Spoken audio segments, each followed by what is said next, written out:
Saudara, gara-gara tidak mendapat uang transportasi, makanan ringan yang layak pada saat dilantik, sejumlah anggota kelompok panitia pemungutan suara atau KPPS di Kulon Progo, Yogyakarta mendatangi kantor KPU setempat.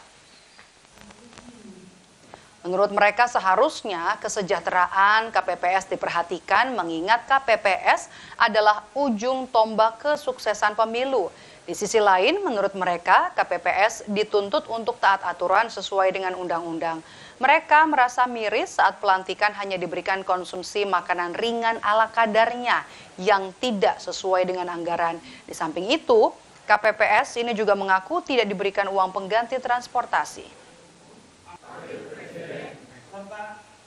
Kita juga sebagai KPPS tentunya diminta untuk kita taat aturan sesuai dengan undang-undang pemilu, tapi di sisi lain hak kami untuk kesejahteraan itu terkait pelantikan aja kemarin kita diambil sumpah padahal itu adalah sakral.